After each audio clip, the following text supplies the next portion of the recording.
Ce matin, bien chers amis, nous allons méditer sur le fruit de l'esprit. Vous savez qu'il y a dans l'enseignement que nous donne la parole de Dieu, il y a trois choses très importantes qui se tiennent. Il y a le fruit de l'esprit que nous allons voir maintenant, il y a les dons de l'esprit, et il y a les œuvres justes des saints. On n'en parle peut-être pas suffisamment des œuvres, bon, c'est pas que je veuille le faire maintenant, mais il faut leur faire place. Les œuvres sont également conduites par l'esprit. En somme, voici trois manifestations de l'esprit qui ont entre elles des relations absolument évidentes, certaines. Déjà l'esprit, c'est l'esprit qui conduit ces trois ordres de manifestation, le fruit, les dons et les œuvres. Et ces trois éléments doivent se trouver réunis et dans l'idéal, évidemment, de la vie chrétienne et du service chrétien, ces trois éléments doivent agir ensemble. Alors, nous allons voir les dons, le fruit de l'esprit. Nous le prendrons, vous le savez, dans l'Épître aux Galates, au chapitre 5. C'est là que nous en avons l'énumération. Chapitre 5 et verset 22 de l'Épître aux Galates. Mais le fruit de l'esprit, c'est l'amour, la joie, la paix, la patience, la bonté, la bienveillance, la fidélité, la douceur, la maîtrise de soi. La loi n'est pas contre ces choses. Ceux qui sont à Jésus-Christ ont crucifié la chair avec ses passions et ses désirs. Si nous vivons par l'Esprit, marchons aussi selon l'Esprit. Alors nous remarquons tout de suite dans ce texte que le fruit de l'Esprit donne lieu à une énumération de 9 vertus, disons, de 9 qualités, mais le fruit de l'esprit, lui, il est au singulier. Donc, les 9 qualités qui sont énumérées constituent un tout, un ensemble qui est coiffé par cette désignation, le fruit de l'esprit. Il faudrait que, sur ce terme du fruit, nous établissions tout de suite une distinction nécessaire. Il y a dans le Nouveau Testament, on peut dire dans la Bible, 2 portées attachées au terme fruit. La première, où nous voyons que le fruit est le résultat de l'activité du service rendu. Par exemple, nous avons l'expression le fruit des œuvres, c'est-à-dire le produit des œuvres, ce que les œuvres vont produire, le fruit des œuvres. Donc c'est pourquoi je disais le résultat de l'activité, le fruit. Le bon produit qui résulte des œuvres, les œuvres. Il s'agit naturellement des œuvres justes des saints, c'est pourquoi je l'ai précisé à l'instant, c'est-à-dire des œuvres que Dieu a préparées d'avance pour que nous les accomplissions, des œuvres qui sont l'attestation de la foi. Il ne s'agit pas des œuvres préalables que l'on prétendrait présenter à Dieu pour solliciter sa grâce sur cette fausse base-là. Non, il s'agit des œuvres qui viennent en conséquence et en manifestation de la foi. Alors, nous voyons que c'est d'abord le produit qui résulte de l'œuvre ou qui résulte du travail, le fruit du travail. Le Seigneur Jésus a employé le terme de travail. Dans les lettres de l'Apocalypse, je connais tes œuvres, ton travail. Bon, eh bien, le fruit du travail, le mot fruit est employé là, fruit du travail. Le produit spirituel qui provient d'une œuvre. La vie spirituelle, naturellement, vous le savez, doit être productive de ces fruits-là, c'est-à-dire de quelque chose qui soit un avantage, un bénéfice, un profit d'ordre spirituel, et Dieu attend des fruits de son peuple, et sous l'image que nous avons dans le prophète Ésaïe, par exemple, et puis que nous avons aussi dans Jean 15, la parabole de la vigne et des sarments, Dieu attend des fruits de sa vigne. Souvent, c'est la comparaison prise, elle est très belle, de sa vigne. Le Seigneur a planté une vigne lui-même, c'est lui qui a planté. Si nous n'étions pas plantés par le Père, nous ne serions rien du tout.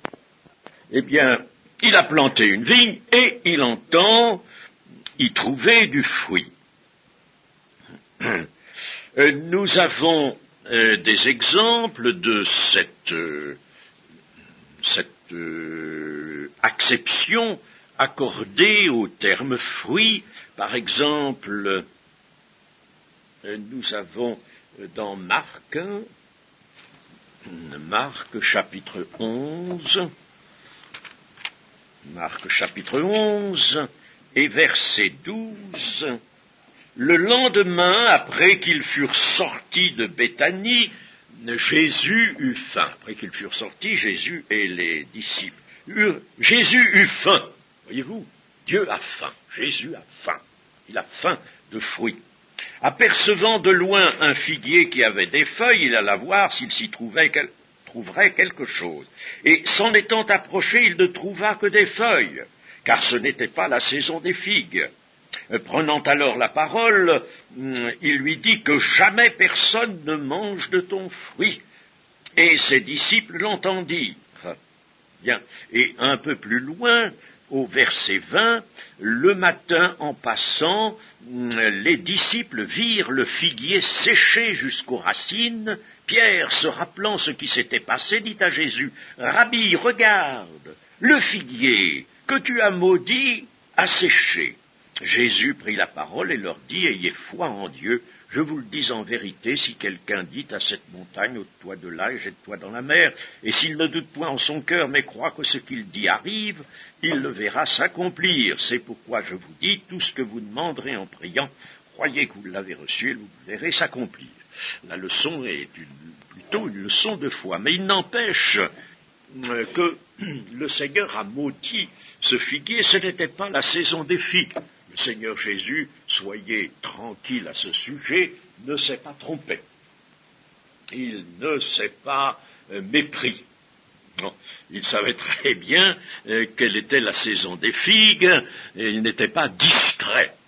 Mais s'il a fait cela, c'était pour un enseignement de fait, une parabole en quelque sorte vécue. Et ce que Jésus voulait leur faire comprendre, c'est que lui, étant venu sur la terre, il ne s'agissait pas de laisser les hommes qui allaient croire en lui, qui allaient s'attacher à lui, de les laisser un produit. C'est ce que le Seigneur Jésus a voulu leur montrer. Un figuier avec des belles feuilles, c'est peut-être très beau, mais s'il n'a pas de fruits, c'est parce que nous sommes sur la terre qui a été maudite. Mais le Seigneur vient changer toutes choses. Il change toutes choses. Et les hommes et les femmes que nous sommes en tant que disciple du Seigneur, en tant que revenu à la vie par sa grâce, eh bien, Dieu attend de nous du fruit constamment. Voilà une chose. Et puis le Seigneur a dit, vous savez, dans Jean 12, 24, pour parler de son œuvre à lui, l'œuvre de la rédemption, si le grain de blé qui est tombé en terre ne meurt, il reste seul. S'il meurt, il porte beaucoup de fruits. Toujours la même chose, la production du fruit. Donc le fruit, dans cette première acception, c'est ce que je voulais d'abord vous montrer, c'est le résultat d'une activité, d'un travail, d'une œuvre. Jésus lui-même a porté un fruit éternel et incommensurable, sans limite. Il faut que nous, ses disciples, nous portions aussi ce genre de fruit-là, si je puis dire, c'est-à-dire que nous ayons part aux œuvres qui sont préparées d'avance, et que de ces œuvres résulte un fruit qui subsistera jusqu'en vie éternelle. La parabole du cep et des sarments portant du fruit vient à la suite de l'enseignement concernant l'esprit de vérité qui sera en vous, n'est-ce pas ? Et le Seigneur a prononcé cette parabole, montrant qu'il fallait, lui, il est le cep, ses disciples sont les sarments, qui participent à la vie du cep, qui reçoivent la sève vivifiante, mais il faut que les sarments portent du fruit, et même s'ils portent beaucoup de fruits, alors là, n'est-ce pas, c'est la plénitude du Saint-Esprit qui le permet, s'ils portent beaucoup de fruits, alors c'est ainsi que le Père sera glorifié. Et alors, dans ce qui nous intéresse, ce que nous avons lu tout à l'heure, dans l'Épître aux Galates, c'est un fruit aussi, mais le sens du mot, la portée du mot est différente. Il faut bien que nous fassions établissions là, cette distinction. Dans Galates 5, 22, le fruit de l'esprit, c'est l'amour, la joie, la paix, la patience, la bonté, etc. Eh bien, ici, le terme fruit désigne encore un produit. Mais, attention, non pas le produit des œuvres, non pas le produit du travail, mais le produit de l'action du Saint-Esprit présent en nous, présent en l'homme régénéré. Le produit direct du Saint-Esprit en nous. Le Saint-Esprit produit quelque chose en nous, outre qu'il nous a apporté les grâces de Dieu, nous transforme, nous a transformés. Outre cela, il veut porter un fruit. Et en somme, il faut que nous nous considérions là vraiment comme les sarments. Comme les sarments, et le Saint-Esprit nous donne à porter un fruit, à le porter. Et un fruit, quand il est accroché à l'arbre ou accroché au sarment, il est là exposé à la vue. Si on veut le manger, il faut introduire la main, cueillir et prendre. Mais il est, voyons surtout cela, il est exposé, ce fruit. Donc ici, il s'agit de l'action du Saint-Esprit présent en l'homme. Ce fruit, en quelque sorte, ressemble à une parure. Il est exposé à une parure.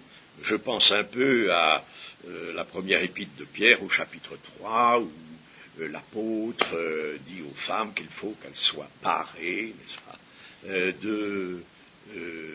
des vertus des femmes anciennes, là, une parure, ou si l'on veut, une qualité.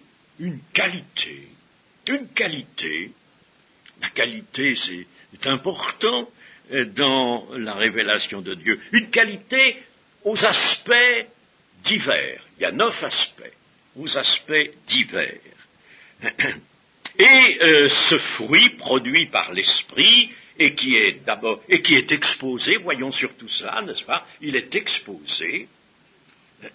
Eh bien, ce fruit est essentiel pour l'accomplissement des bonnes œuvres. Nous dirons un mot tout à l'heure de son rapport avec l'exercice des dons spirituels, puisque nous avons voulu tout de suite au commencement associer 3 choses qui se tiennent: le fruit de l'esprit, les dons de l'esprit et les œuvres justes.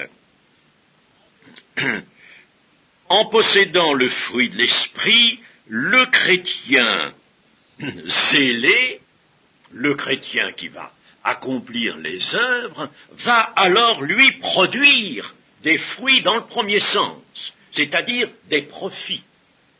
Mais vous voyez la différence, j'aimerais bien que vous saisissiez bien cette différence de portée, de signification du terme fruit. D'un côté, le profit du travail, le résultat du travail, et puis de l'autre côté, des qualités que le Saint-Esprit produit en la personne des disciples de Jésus. Alors, nous avons dans les Galates, nous avons vu que l'énumération était placée sous un singulier, le fruit. Il n'est pas dit les fruits, mais le fruit. Alors, pourquoi le singulier? Le singulier. Quand il s'agit des œuvres de la chair, qui sont un peu au-dessus dans le même passage, le même chapitre 5 des Galates, les œuvres de la chair, au verset 19, il nous est bien parlé, là il y a un pluriel. Or, les œuvres de la chair sont manifestes, ce sont l'impudicité, l'impureté, la dissolution, l'idolâtrie, la magie, les intimités, les inimitiés, les querelles, les jalousies, les animosités, les disputes, les divisions, les sectes, l'envie, l'ivrognerie, les excès de table et les choses semblables. Là, il y a bien un pluriel. Mais pour le fruit de l'esprit, c'est un singulier. Ce n'est pas une question de style, c'est parce que il faut que cela soit ainsi. Alors, essayons de comprendre. Notons que les œuvres bonnes impliquent un travail. Je disais que le mot a été utilisé par le Seigneur Jésus lui-même, je connais ton travail. Donc, les œuvres bonnes impliquent un travail, un effort. Les œuvres de la chair, dont je viens de relire là l'énumération, et comme on dit souvent le catalogue, drôle de catalogue, les œuvres de la chair impliquent des actions ou un comportement agissant, dû à l'homme. Ça, c'est la chair, en effet. C'est l'homme naturel, l'homme à l'image du premier Adam et de la chute. C'est un comportement donc qui est dû à l'homme. Comme disait notre frère, c'est pas un démon, hein? Tout ça, c'est bien la chair, c'est bien l'homme qui le fait. Par contre, le fruit de l'esprit apparaît, lui, surnaturellement. Le fruit de l'esprit apparaît surnaturellement sans que l'homme ait à le faire venir. Ce que nous avons lu au verset 22, l'amour, la joie, la paix, la patience, la bonté, la bienveillance, la fidélité, etc. Ce sont, disons, des vertus, des qualités que l'homme doit porter, mais ce n'est pas à lui de les faire venir. Lorsqu'il s'agit d'un arbre, c'est dans l'organisme, c'est dans la vocation, c'est du fait du plan créateur qui est à la base de cet arbre qu'il va porter du fruit, que le fruit va s'élaborer. Demandez à un cerisier, un pommier, un poirier, n'importe lequel des arbres fruitiers, demandez-lui s'il pouvait vous répondre, mais pourquoi portes-tu, toi, des cerises, toi des pommes, toi des poires? Pourquoi tu veux-tu m'expliquer pourquoi? Il vous dirait, s'il pouvait, je n'en sais rien. Je n'en sais rien. J'ai été fait comme ça, je suis comme ça, je ne peux pas faire autrement que de porter du fruit. C'est comme ça, n'est-ce pas? Ça vient du plan créateur de Dieu. Et là, pour le fruit de l'esprit, cela viendra du fait que nous avons été créés en Jésus-Christ. Nous avons été créés en Jésus-Christ, et c'est dans ce plan de la recréation, si je puis me permettre de parler ainsi, ce plan de la recréation qui intervient dans l'œuvre de sanctification et de régénération, c'est dans ce plan qu'il y a la production de fruits. Ça va de soi. Nous sommes des arbres, d'ailleurs, sommes comparés à des arbres ou à des sarments de vigne, et par conséquent, le fruit, ce n'est pas notre fait, c'est le Saint-Esprit qui le produit parce que notre nouvelle nature, c'est cela, veut cela. Donc c'est dans l'organisme d'un arbre que le fruit s'élabore, et l'arbre s'en trouve couvert de par sa nature. Il ne peut pas plus faire pousser son fruit que de l'empêcher de pousser. Il ne peut pas le faire pousser, il ne peut pas l'empêcher de pousser. L'homme spirituel, lui, porte le fruit dans les mêmes conditions. Il est porteur de fruits en sa personne, s'il est fidèle, s'il entre dans la vie de foi, il va porter ce fruit, il ne peut pas l'empêcher. Il ne peut pas non plus le produire lui-même. Il est, rappelons, porteur de deux choses. Il est porteur de croix. Le chrétien est un porteur de croix. Et il est porteur de fruits. Alors, pourquoi le singulier? Pourquoi l'apôtre Paul a-t-il employé le singulier, le fruit de l'esprit, suivi d'une énumération de 9 qualités? Eh bien, l'ensemble des qualités surnaturelles qui sont citées ici est à considérer d'abord comme une grappe, dont chaque qualité serait un grain. C'est une grappe. Mettons une grappe de raisin, n'est-ce pas? Quand nous cueillons le raisin, on ne va pas prendre un grain comme ça, ici et là. On prend une grappe dans son entier. Une grappe, c'est un singulier, pourtant, il y a plusieurs grains. Eh bien, c'est déjà une figure qui nous permet de comprendre le singulier. Mais d'autre part, la première des qualités qui est citée dans l'énumération de Galates 5.22, c'est l'amour. L'amour est en tête. L'amour lui-même étant donc présenté ici comme le fruit de l'esprit d'où dérivent les autres fruits. Si en effet il n'y avait pas ce fruit-là en tête, je ne sais pas comment on pourrait trouver les autres, comment on pourrait trouver la joie, la paix, la patience, la bonté, la bienveillance, la fidélité. La fidélité, c'est très caractéristique. S'il n'y a pas l'amour, fidélité, qu'est-ce que ça signifie? Ça ne signifie plus rien. Enfin, vous voyez que l'amour est en tête et que par conséquent, les autres qualités dépendent de lui. Enfin, autre argument, ces différentes qualités proviennent d'une seule source, d'une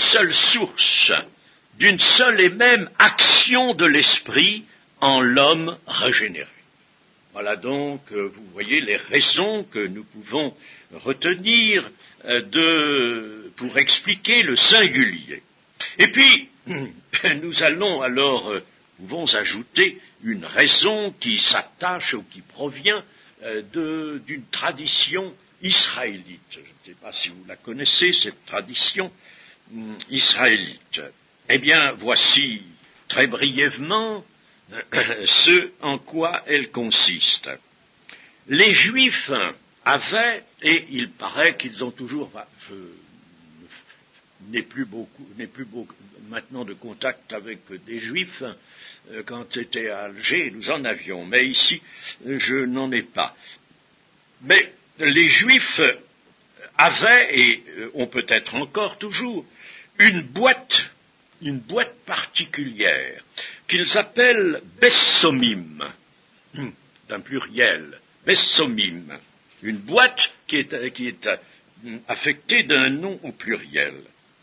Et cette boîte, ils s'en servent à l'occasion d'une cérémonie qui est appelée Havdalah.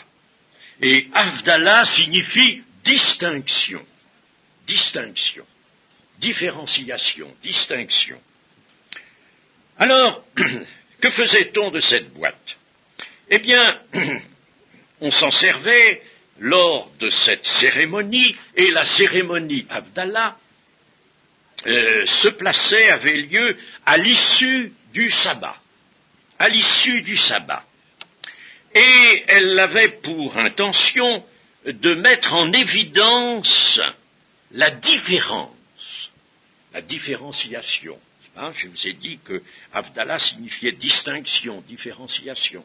Elle avait donc pour but de mettre en évidence la différence entre la sainteté du sabbat et le caractère profane des 6 jours, des 6 autres jours.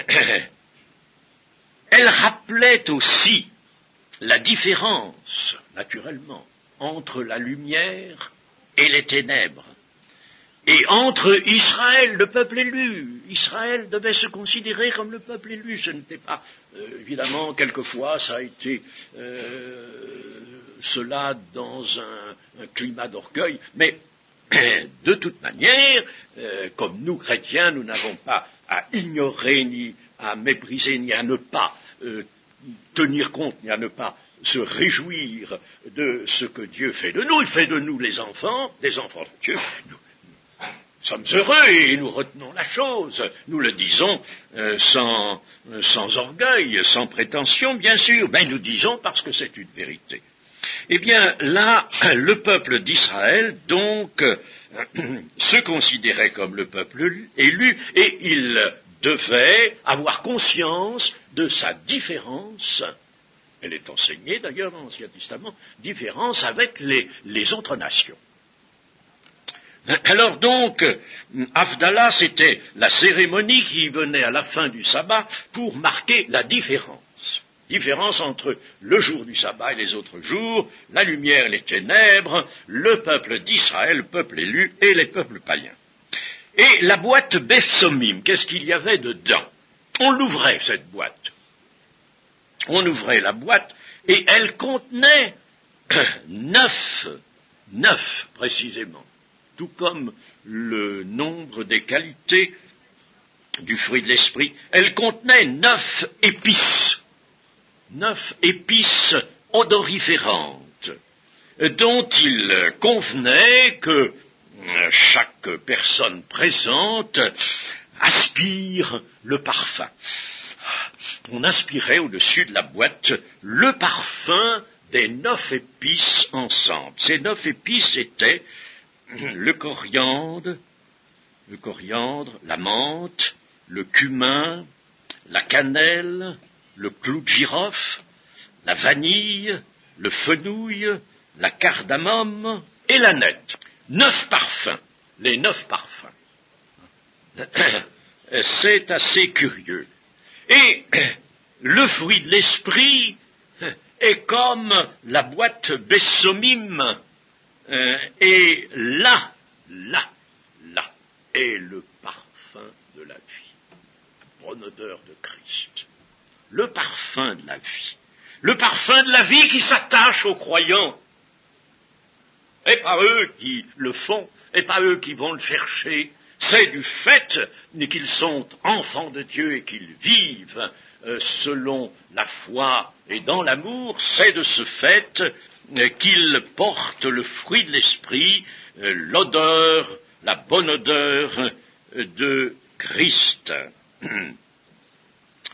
S'attachant aux croyants et les différenciant, eux aussi, des autres hommes. Vous savez que c'est un péché que d'amoindrir ou de vouloir oublier, effacer la distinction entre un enfant de lumière et un païen. Ce n'est pas pour mépriser le païen, pas du tout, puisque au contraire nous allons l'aimer et venir vers lui avec l'amour de Dieu et avec la parole de vie. Ce n'est pas pour le mépriser, mais il faut faire la distinction, chers amis. Et aujourd'hui, on s'imagine qu'il se serait très bien de tout effacer, de tout niveler. Mais pas du tout. Si nous apparaissons pareils absolument aux autres hommes, nous n'avons rien à leur apporter. Nous n'avons rien à leur rapporter. Ce n'est pas une question d'orgueil. Évidemment, il y a des catholiques qui auraient vite fait nous taxer d'orgueilleux. Laissons-les faire, ils ne savent pas ce qu'ils disent. Mais c'est dans l'humilité la plus réelle de nos cœurs, n'est-ce pas, nous maintenons cette différence, et cette différence, elle est caractéristique, elle peut être facilement, par des comparaisons, caractérisée. Vous avez, je prends un exemple, vous avez un beau diamant, un magnifique diamant, bien taillé, aux 1000 ou aux 10 000 reflets, je ne sais pas, un beau diamant, ou une belle pierre, une améthyste ou n'importe quoi, n'est-ce pas, bien taillé, c'est beau, c'est joli, vous allez le considérer, c'est beau, c'est bien, oui, bien. Puis, à côté de cela, dans l'herbe, vous voyez un pied de petite marguerite. C'est gentil, les marguerites, c'est bien. Hein. Bon, mais vous allez dire quand même, le diamant, c'est bien mieux quand même que ce petit pied de marguerite, hein, sur lequel je peux même poser le pied. Bon, eh bien non, pourtant le diamant, il est mort. La pierre précieuse, elle est morte. Et le pied de marguerite, il est vivant. Voilà la différence. Il est vivant. Alors il faut que les qualités de ce qui est vivant, n'est-ce pas, puissent être distinguées de ce qui est mort. Même si dans le monde on voit briller de grandes, disons, qualités de l'intelligence, de grandes performances de l'intelligence, quelquefois même des qualités morales. Même, bon, des qualités morales. Moi, j'ai connu des gens qui ne se sont jamais convertis, qui n'ont pas voulu, enfin se sont pas attachés à l'Évangile, n'est-ce pas, l'ont entendu, mais ont passé outre, eh bien, qui pourtant avaient des qualités de charité. J'ai perdu un ami il n'y a pas bien longtemps, qui était vraiment remarquable pour le dévouement et la charité qu'il avait à l'égard de beaucoup de personnes. Hein. Ça, je le reconnaissais moi-même. Je lui ai annoncé l'Évangile plus d'une fois. Oh, il m'a écouté très gentiment, mais il n'en a rien fait. Il était un libre penseur, il est resté libre penseur. Bon, et alors, voyez, il peut y avoir ces belles qualités morales, il peut y avoir des qualités intellectuelles, des grandes performances intellectuelles, mais tout cela n'est rien à côté de la vie qui est dans l'homme ou la femme le plus humble, le plus effacé, le plus petit des disciples de Jésus.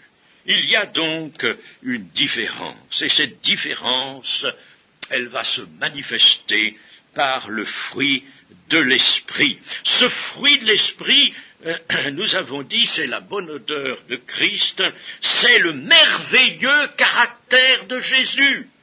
C'est le merveilleux, j'emploie au singulier aussi, le merveilleux caractère de Jésus. Et nous ne pouvons pas arriver à la ressemblance, porter l'image du Fils de Dieu si nous n'avons le fruit de l'Esprit. Alors, nous allons voir maintenant les 9 aspects du fruit de l'Esprit. L'amour. Le dernier séminaire que j'ai fait ici portait précisément sur l'amour. Nous n'allons pas nous arrêter longuement. Disons que l'amour, il s'agit de l'amour de l'Esprit. L'amour de l'Esprit, l'amour agapé, cet amour est la clé de tout. Vous savez qu'il est le grand mobile des œuvres de Dieu. Dieu est amour, l'amour est de Dieu, et Dieu ne fait rien, n'a jamais rien fait, ne fera jamais rien autrement que dans l'amour. Et pour donner occasion, si je puis dire, à l'amour. L'amour est le grand mobile, la grande raison, la grande cause des œuvres de Dieu. Si nous sommes là, c'est parce que l'amour de Dieu l'a voulu. Il nous a aimés le premier. Donc, c'est le grand mobile des œuvres de Dieu. Or, l'amour qu'il nous faut, c'est bien celui de Dieu. C'est bien celui de Dieu. Je vais lire ici dans Colossiens, chapitre 1 et verset 8.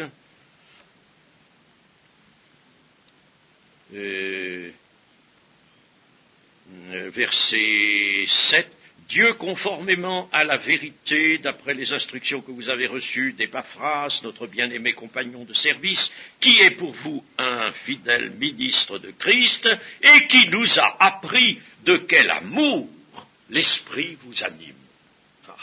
Il nous a appris de quel amour l'Esprit vous anime. Dans 1 Jean,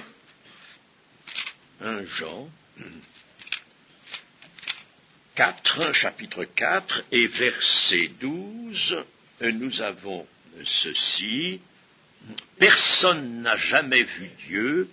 Si nous nous aimons les uns les autres, Dieu demeure en nous et son amour est parfait en nous.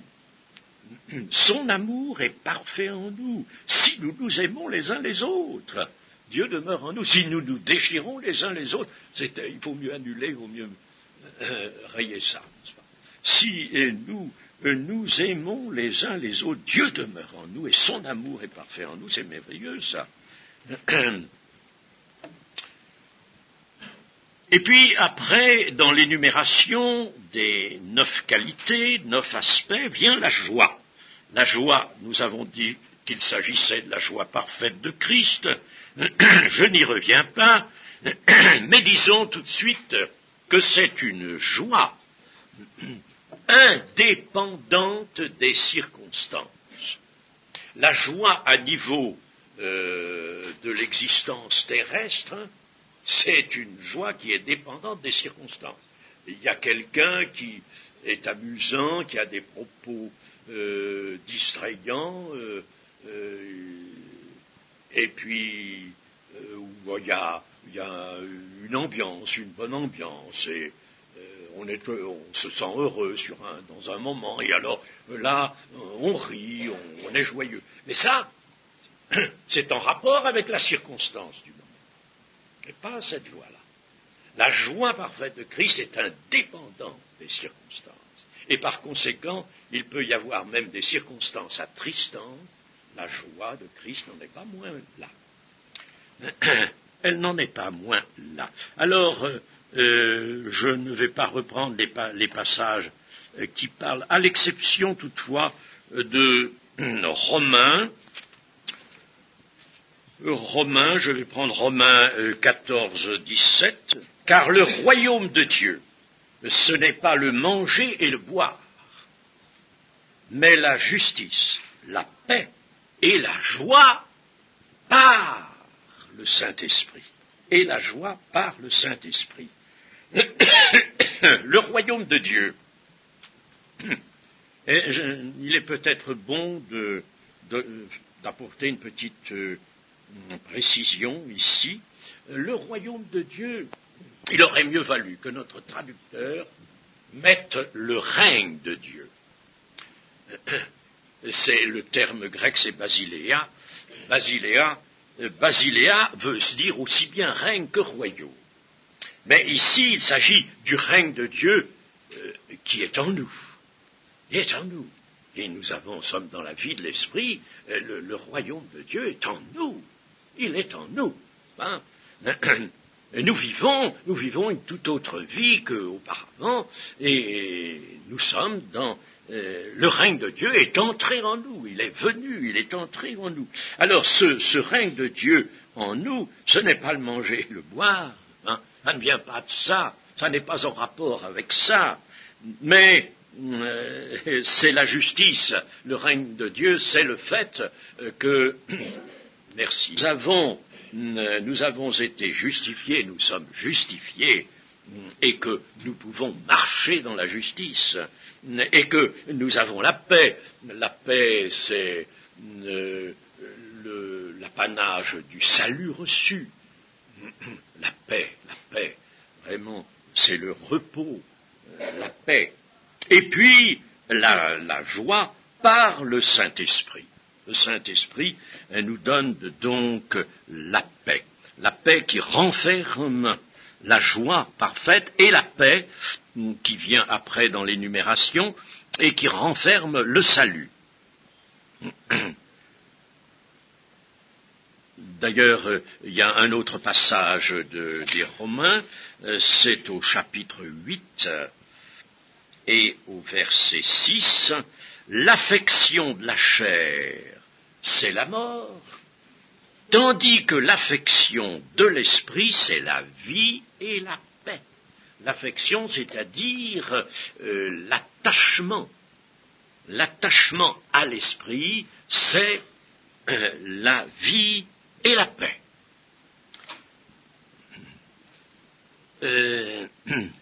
Il est dit aussi dans les Éphésiens, chapitre 2, verset 14, que Christ est notre paix. Et puis il est dit ailleurs aussi que Christ est notre espérance.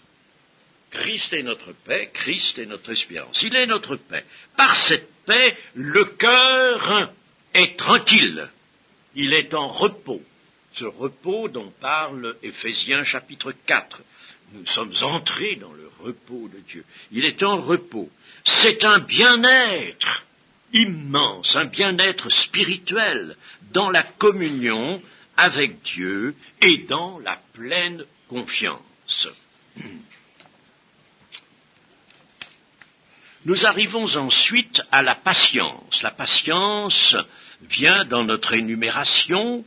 Nous savons ce que veut dire patience, assurément. Il faut que nous ayons dans le fruit de l'esprit à jouir de cette patience face aux tribulations, face aussi aux épreuves, aux difficultés, aux mauvais coups que l'ennemi pourra nous asséner. Et puis enfin, comme Jacques au chapitre 5 de son épître nous le montre, patience dans l'attente du retour du Seigneur. Le laboureur, lui, il est patient, parce qu'il sait très bien que quand il a semé son champ, eh bien, il faut qu'il rentre chez lui, il a pas mal de semaines à passer chez lui, et puis qu'il dorme ou qu'il s'active, la semence qu'il a mise en terre va lever et porter son fruit. Eh bien, là aussi, il nous faut de la patience dans l'attente du retour de Jésus. Puis vient la bonté en tant que qualité du fruit de l'esprit. La bonté, c'est l'ouverture de cœur pour les autres. La bonté, c'est pour les autres, ouverture de cœur. Le chrétien est là, il est bon, il aime et il a le cœur ouvert pour les autres. La bienveillance, autrefois c'était la bénignité dans la traduction seconde, la bienveillance, elle tempère en l'être humain tout ce qui est dur et tout ce qui est austère. Le Saint-Esprit, il change le caractère, il change le tempérament du chrétien. Tout ce qui est dur et austère, eh bien, tout cela, le Saint-Esprit l'a nivelé. Puis arrive la fidélité.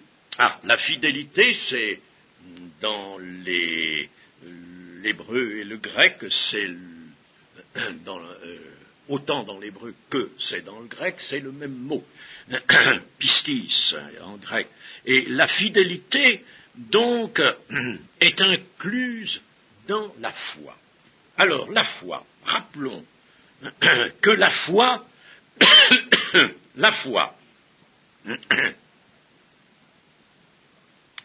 contient essentiellement, la foi est une appropriation, d'abord, n'est-ce pas? Appropriation, elle permet de prendre, mais elle comprend l'obéissance, la foi d'obéissance, l'obéissance. S'il n'y a pas l'obéissance, si par exemple on entre dans l'Église parce qu'on a foi en Jésus, en la parole de Dieu, et puis que, arrivé là devant la nécessité d'être baptisé, on dit non, on ne voit pas la nécessité. Bon, alors c'est fini, ne parlons plus de foi. La foi, nécessairement, comprend l'obéissance. Elle comprend aussi la confiance. Il ne faut pas oublier que dans la foi, il y a la confiance. Quand nous manquons de confiance en Dieu, eh bien, nous manquons de foi. La confiance. Et il y a naturellement la certitude. La foi est la démonstration des choses que l'on ne voit pas, mais elle contient cette démonstration. Il y a donc une certitude dans la foi. Et puis enfin, il y a la fidélité. La fidélité. Ces choses, obéissance, confiance, certitude et fidélité, on place dans la foi. Et la fidélité est une merveilleuse vertu, une merveilleuse vertu. Bon, après, nous avons la douceur. La douceur. Il est assez caractéristique que la révélation, la parole de Dieu, a donné à ce mot une profondeur, une richesse et une plénitude de signification qu'il ne possède pas normalement en dehors des Écritures. Dans l'Écriture, vous savez, l'Écriture s'est appropriée bien des termes, aussi bien dans les langues originales que dans le français, qui est notre langue. Eh bien, l'Écriture s'est appropriée des termes, et elle leur a donné une couleur nouvelle. Elle les a mobilisés, en quelque sorte, les termes. C'est le cas du terme douceur.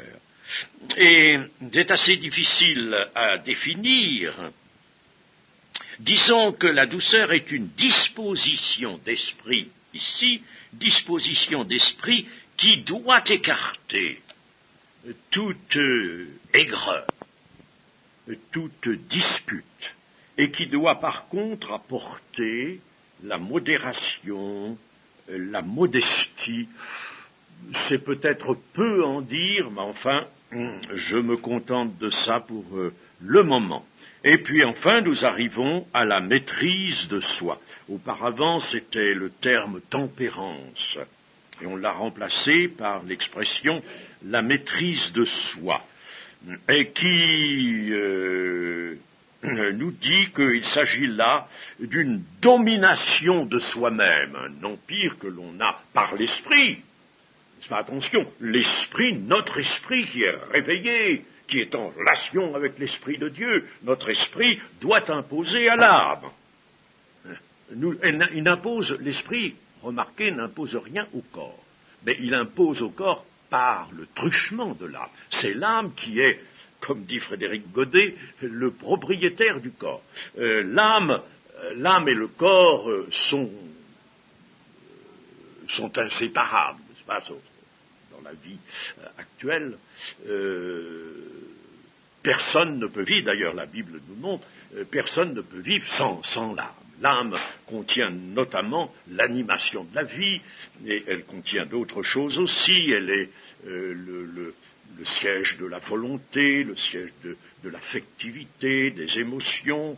Mais tout cela, et nous l'avons vu d'ailleurs dans l'énumération des œuvres de la chair, il y a des choses dans l'énumération des œuvres de la chair qui sont dues à l'âme plus qu'au corps. Je ne sais pas si vous avez remarqué ça. Galates 5, par exemple, l'impudicité, l'impureté. Nous l'attribuons tout de suite au corps, les actions du corps, c'est pas comme dit Romains 6. On l'attribue à l'impudicité, l'impureté, la dissolution. Mais l'idolâtrie, pas tellement le corps, c'est l'âme, ça, plutôt c'est l'âme. La magie, c'est l'âme aussi. Les inimitiés, les querelles, les jalousies, les disputes, les divisions, les sectes, l'envie, l'ivrognerie, ça c'est le corps. Les excès de table, c'est le corps aussi, les choses semblables. Vous voyez que dans cette énumération des œuvres de la chair, il y a, en somme, de mauvaises choses qui sont dues. Le Seigneur Jésus nous dira que tout ce qui est mauvais sort du cœur de l'homme, mais il y a des choses qui sont plus particulièrement dues aux appétits, aux mauvais appétits de la chair, du corps lui-même. Et puis il y en a d'autres qui sont dus à l'âme qui n'est plus sous l'autorité de l'esprit. Mais quand chez un chrétien l'esprit a autorité sur l'âme, c'est fini de tout ça. C'est fini de l'idolâtrie, de la magie, des inimitiés, des querelles, des jalousies. Ça doit être absolument fini. Ou alors, on serait comme en 1 Corinthiens 3, un chrétien charnel, mais ça ne peut pas durer longtemps. Vous voyez que l'âme et le corps font leur mauvais coup ensemble quand l'esprit n'a pas autorité. Et l'âme sous cette autorité obéit, et l'âme dirige le corps dans le bon sens. Voilà comment on peut faire mourir les actions du corps. Alors, il faut bien sûr que nous arrivions à cette domination de soi, permettant de considérer tous les événements auxquels nous sommes impliqués avec calme, avec sagesse, avec clarté de vue. Il y a des gens qui s'affolent. Il y a un événement qui leur est un peu contraire, qui leur fait un peu peur. Ils s'affolent. Puis alors même, ils amplifient les risques. Ils disent, alors, qu'est-ce qui va arriver? Il peut arriver ceci, il peut arriver cela, etc. Bon, alors c'est la détresse, c'est la peur. La maîtrise de soi empêche cela. Elle empêche cela. Et elle écarte aussi une mauvaise chose qui est l'impulsivité. L'impulsivité, chers amis, c'est ennuyeux, ça, l'impulsivité. Quelque chose arrive, que ce soit plus ou moins scabreux, enfin quelque chose arrive, il faut que nous donnions notre réponse, n'est-ce pas, nous fassions quelque chose, c'est un événement, une circonstance qui nous sollicite, nous donnions quelque chose, bon, alors tout de suite, bon, on va faire ceci, on va faire cela, allez, on fait ça, sans réflexion, sans élever son âme vers le Seigneur, et puis dire, vous savez, on peut prier en quelques secondes, Seigneur, conduis-moi, je ne m'affole pas devant un événement qui pourrait avoir de mauvaises suites, non, Seigneur, mais je veux savoir ce qu'il faut faire exactement, la maîtrise de soi, voyez, voilà ce qu'elle peut être. Et alors, l'apôtre Paul a ajouté un verset 26 qui est celui-ci, ceux qui sont, 24. Ceux qui sont à Jésus-Christ ont crucifié la chair avec ses passions et ses désirs. Si nous vivons par l'Esprit, marchons aussi par l'Esprit. Ah oui, et je voulais au verset 23 aussi mettre l'accent sur la loi n'est pas contre ces choses.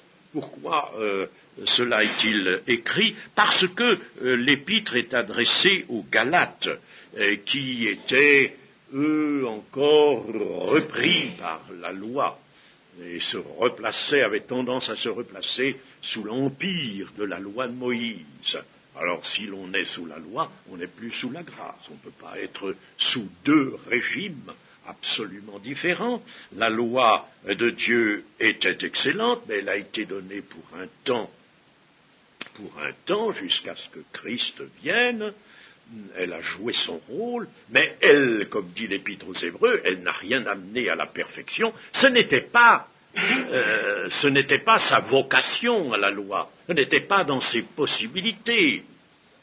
Mais la grâce, elle, peut amener et amène à la perfection. Alors c'est pourquoi, s'adressant aux Galates, Paul dit la loi n'est pas contre ces choses, sachez donc que moi je vous parle du fruit de l'esprit, n'est-ce pas, dans le cadre de la nouvelle alliance, mais c'est pas contraire à la loi, pas du tout contraire à la loi.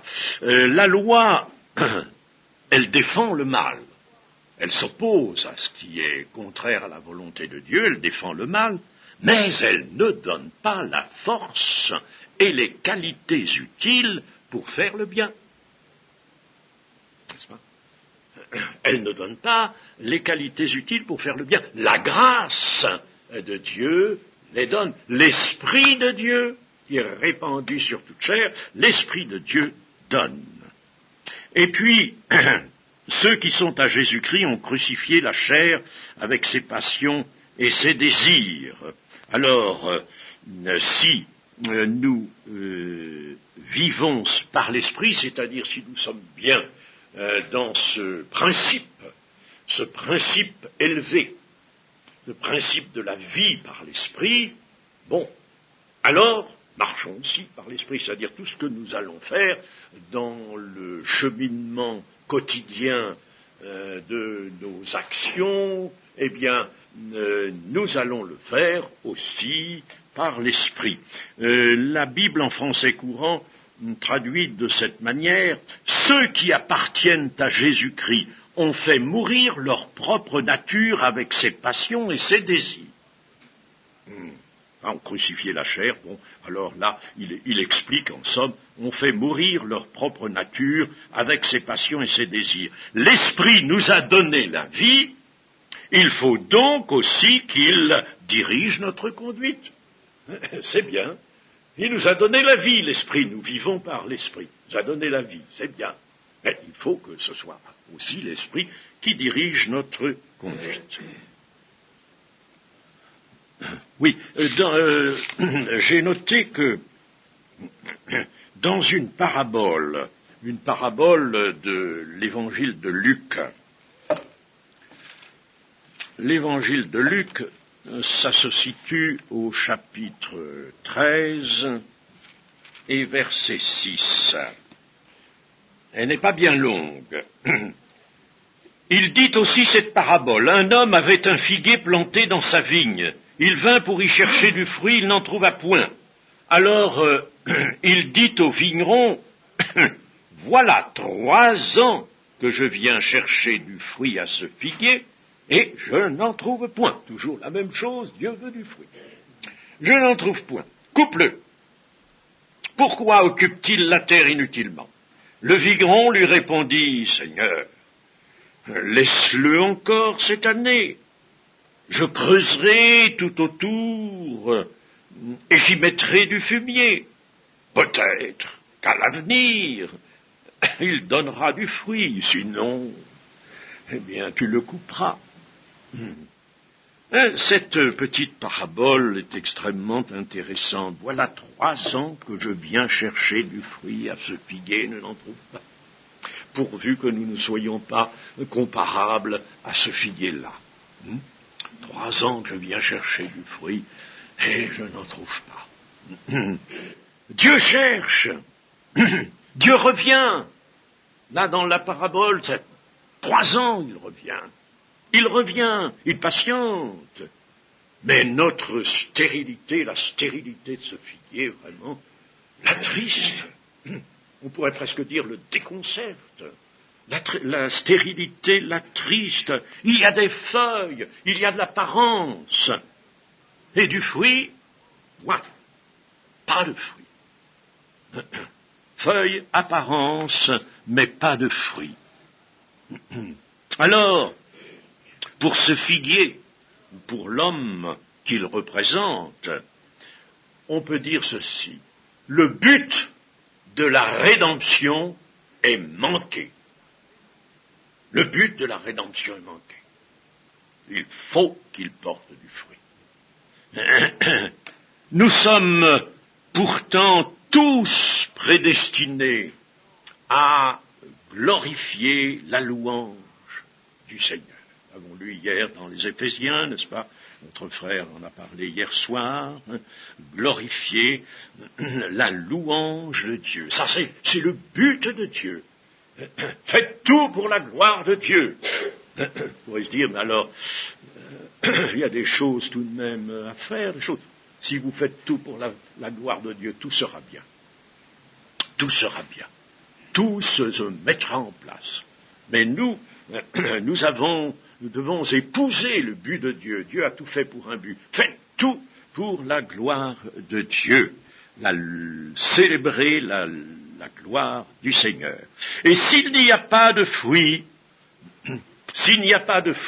chez un chrétien, le fruit de l'esprit, là, dont nous venons de parler, il n'y a pas ce fruit, peut-être y aura-t-il alors des œuvres de la chair. Ce sera peut-être l'un ou l'autre. S'il n'y a pas le fruit, on va voir apparaître quoi chez ce chrétien, les œuvres de la chair. Et alors, vous voyez ce que le Seigneur a mis dans sa parabole. Eh bien, coupe-le. Coupe cet arbre. Il y a 3 ans que je viens là, il n'y a pas de fruit, coupe-le. Il occupe la terre inutilement. Le figuier stérile puise sa substance dans la terre en pure perte. Et cet arbre est en désaccord avec le plan créateur de Dieu. Il n'a pas été créé pour ça. Il a été créé pour produire du fruit. Il y a quelque chose qui ne va pas. Il y a quelque chose qui ne marche pas. Alors, coupe-le. Mais il y a le bon conseiller, le bon cultivateur, là, en l'occurrence, qui dit, Seigneur, écoute, patiente encore un peu, je vais le soigner, moi, je vais mettre du fumier, je vais le nourrir au pied, nous allons voir. Si vraiment ça persiste, alors à ce moment-là, tu le couperas.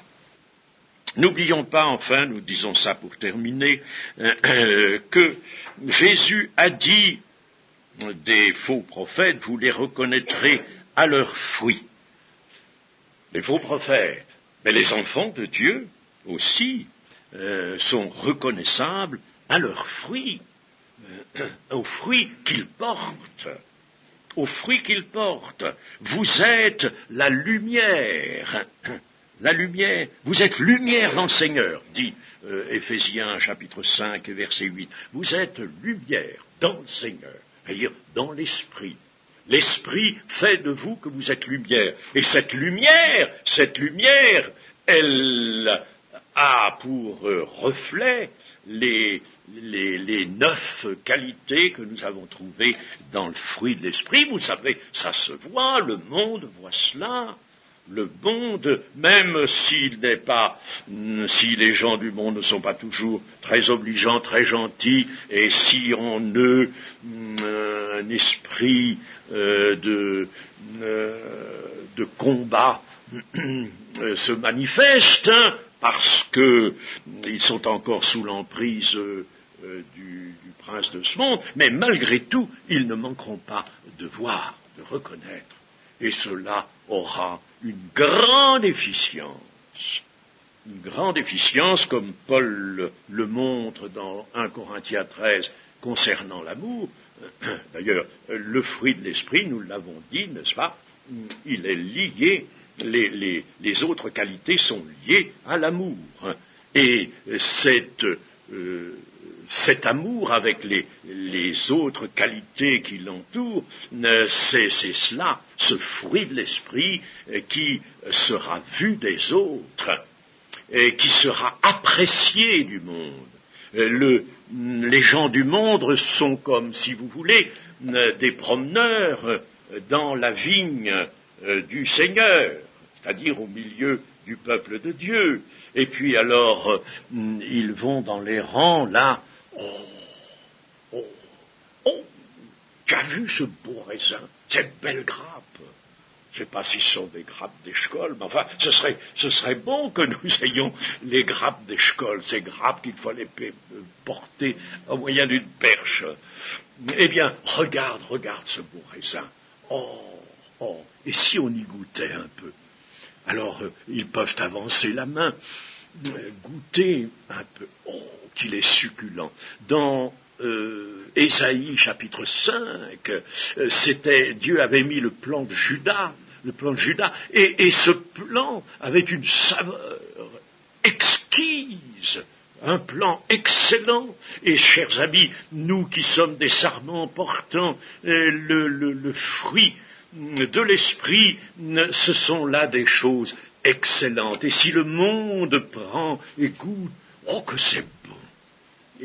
Et cela donnera envie au monde d'avoir une vigne comme ça, ou d'entrer dans la vigne, ou d'être placés eux aussi dans la vigne. Et c'est précisément ce que nous aurons à leur proposer de la part du Seigneur. Que son nom soit béni. Amen.